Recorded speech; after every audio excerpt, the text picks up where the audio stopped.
I was walking home from one of my jobs, and I was walking home with a girl that I was good friends with, and I ended up getting stabbed. Is the long story, the short story of it. I got in an altercation. This dude, she was Mexican, and this guy was calling her some racial slurs, and I'm a young testosterone-filled dude. You know, I'm not going to deal with that. Right. It's not my personality to deal with that kind of shit anyway. Yep. You know, I'm an athlete like you, and you know how athletes are. Like, Yep. dude, it's gonna get physical. Yep, it's about to get physical. Yeah, and we got in an argument, and I turned my back, and when I turned my back, he stabbed me, and he stabbed me here, and he stabbed me here, and in my back, and I had 160 stitches in my face. Still no feeling in this side of my face at all. The last thing I remember on the way to the hospital was the EMT on the radio saying, "I don't know how to stop the bleeding." Oh my God. And I'm thinking in my head, I'm like, all right, I'm gonna die for sure, because like it was like what you see in the movie, like blood was squirting out, like, and yeah. So basically, That's incredible. Yeah. So that was the easy part of it. The hard part of it was what happened after that. My face was very swollen. It was very deformed. It looks really good now because it's been 15 years since it happened. But I worked retail, and I had people coming in to the retail store every day, and they would do one of two things. They would either look at the floor when they talked to me because they didn't want to stare at my face, or they would say, "Dude, what happened to your fucking face?" And I'm like, you know, I'm getting this all the time, and really, honestly, I would have rather people say that to me than look at the floor. Like, you know how, like, Yes. you know, when you see someone who's got a handicap or they have a disability, our tendency is to not want to stare, so we overcompensate by looking away. You're right. Don't do that, because it makes people feel really shitty. Yeah. Okay, and I know that from experience. And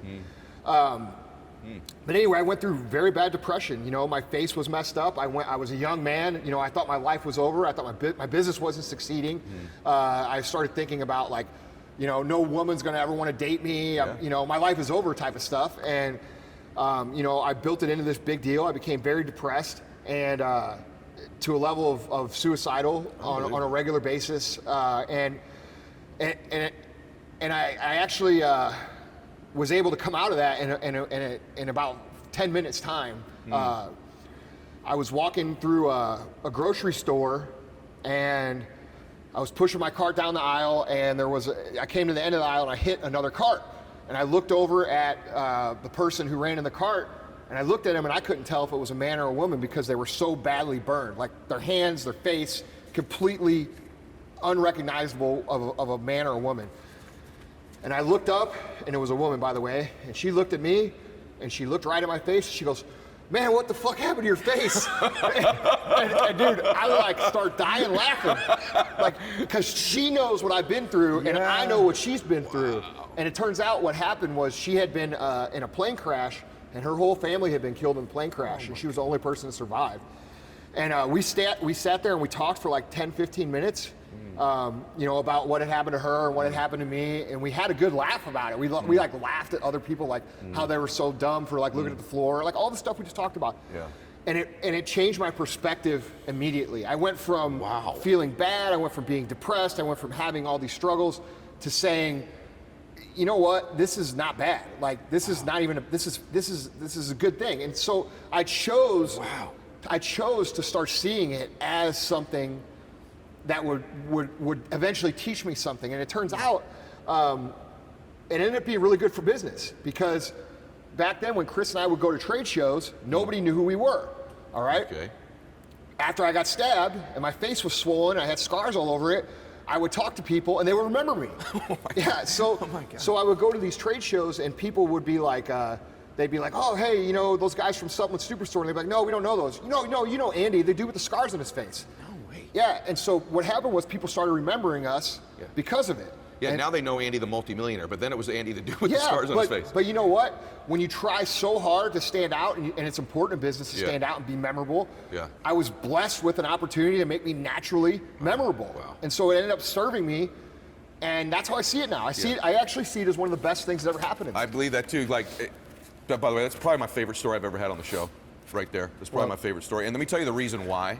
first off, it's not the events that happen to us, it's the meaning we attach to the events, right? Because events happen to everybody, and so eventually what you did, is you attached a new meaning to the event. It served you. It happened for you, not to you. Yes, and it took that interaction, and I believe God put that interaction in play. I mean, that was not a coincidence. No way. Dude. Of all the people walking in the world, your cart bumps into someone that saved me, man. That's crazy. And dude, you and I, we have literally millions of conversations, right? Over the course of your career. You've had a million conversations with a million different people. Yeah.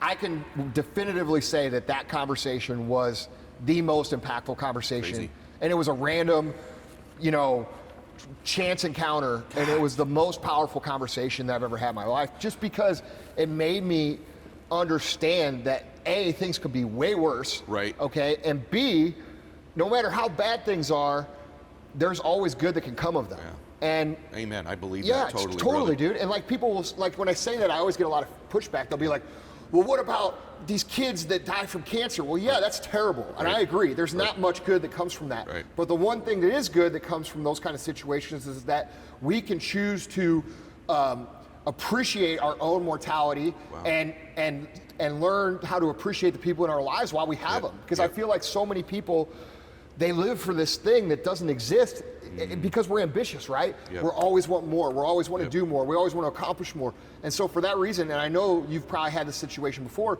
you start neglecting the now for this, all the later, time. right? All the time. I struggle with that now. Yeah, I still do it. It's one of the things. I'm so ambitious. I'm so driven. Right. It's like, hey, be present right now. But I promise, and I think you'll agree with me, that being able to be ambitious and also be present is extremely important, because if you're always ambitious and you're not like you guys who are like young right now and you're not where you want to be, and you think, I want to be a millionaire and whenever I make this much money, I'll be this. You won't. That's not what's going to define you. What's going to define you is the relationships that you're having now. Wow. And appreciating those, and those will help build you into that. Yeah. But you know how people you used to think before you had any money or you had any success, you probably thought, man, once I get here, it'll be different. Once I get here, it'll be this. Yep, that was my constant conversation. Once I get there, then I'll relax and enjoy. Once I get there, then I'll have fun. Once I get there, and then I'm like, there was never this place. Right. There was never, and that's the difference. You and I were talking earlier.